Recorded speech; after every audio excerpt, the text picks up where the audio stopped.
Shout out sa mga taga Batangas, sa mga kuya ko sa Tramo. Hello! Sa mga kapatid ko lahat. I miss you all. O ayan kuya, na shout out na kita. Sino kuya? Kuya Obet. Sino pa? Sino pa? Kuya Isot, Sinalina, mga kapatid ko. Sino pa?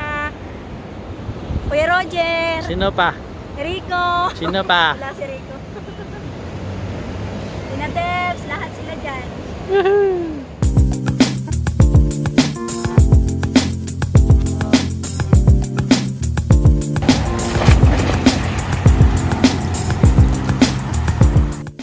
Birthday girl. Come here. Birthday girl. Come here. Sit down. Okay, 1, 2, 3, go! Happy birthday to you!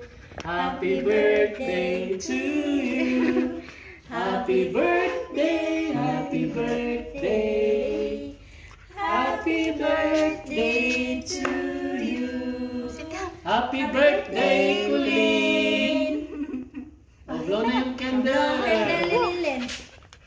Blow the candle. Oh! Good girl. Girl.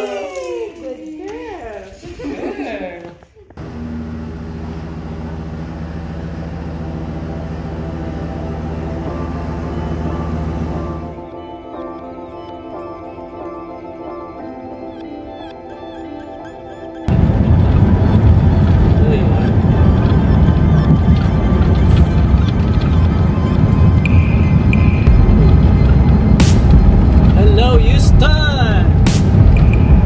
The home of the Houston Rockets!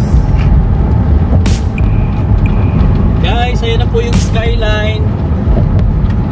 The skyline of Houston, one of the best cities in the US. Ito guys, oh.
Napakahaba ng beach na to guys. Ayun si Kai. There he is. Sa tapat ng Galveston Convention Center, pinakamalaking hotel dito. Sa kabila niya yung Hilton. There you go, Hilton Hotel, Galveston, Texas. Ganda ng parada ni Kai, oh. Malamig.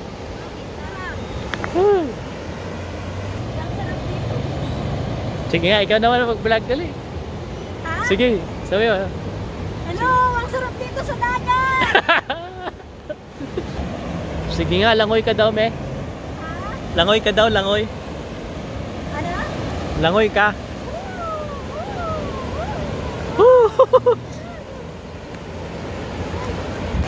Kulin, kulin.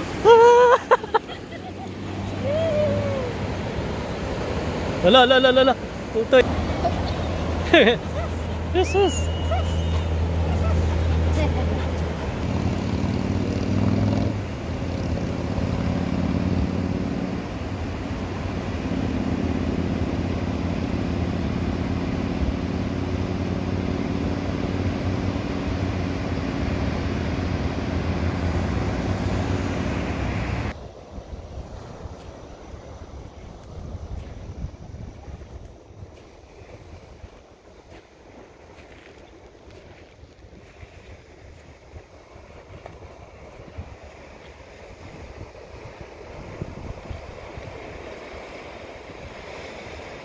So ito guys ay free camping by the beach.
Grabing enjoy guys.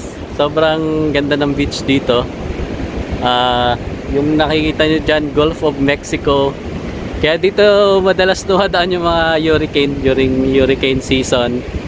At yung Galveston, well known na nadadaanan ng mga malalakas na bagyo. So pero napakagandang beach niya rin. At yan mga bata, sobrang enjoy sila. Life is best talaga guys sa beach. So taga Palawan kasi kami. Oo, kung saan man kayo sa Pilipinas, syempre mas preferred natin yung nasa beach, kinalakihan natin sa isla. Kaya Pag nandito ka sa Amerika talaga maghahanap ka ng ng beach talaga. Ang sarap kahit lang, tumambay ka lang, makita mo yung nature, yung dagat, yung buhangin. Pino rin ang buhangin dito. Masarap maglakad-lakad, very refreshing. Yun, early morning.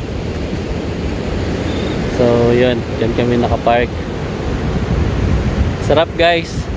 One of the perks of van life ay beach life. Si Colin, grabing enjoy din. Kaso puro kami buhangin. Pero okay lang. Ganun talaga.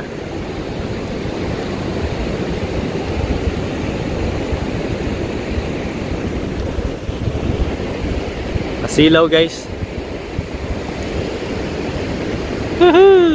Isa guys sa mga nilulook forward ko yung makapagpatayo kami ng kahit maliit na kubo doon sa lupang binigay ng nanay tsaka tatay ko sa amin sa isla ng Palawan, so sa Buayan. So napakaganda ng isla na yon. Yeah, during retirement masarap pumunta ron at doon manirahan, pero syempre masarap pa rin yung nagta-travel ka kung saan saang lugar. Mas para sa akin mas preferred ko na ngayon yung hindi ka stationary sa isang lugar. Mas the best yung iba-iba yung view mo araw-araw or kada isang buwan or 2 or 3 ay nag-change ka ng environment kasi maboboard ka pagka laging yun at yun na lang araw-araw yung view mo. So yun yung natutunan ko dito sa van life guys, na yung pagiging nomadic napaka special niya, napaka sarap kasi hindi boring.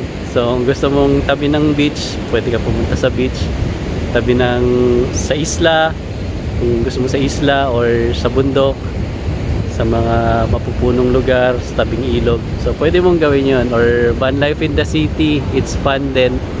So mas maganda talaga hindi ka stationary.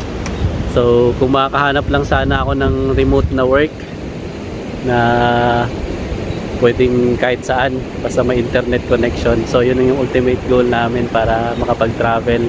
Gusto namin pumunta ng buong lahat ng states ng Amerika, yung 10 provinces and yung ibang territories ng Amerika, ng Canada, yung Mexico, yan buong South America gusto naming puntahan, yung Europe, Asia, lahat ng Australia, lahat ng mga continents.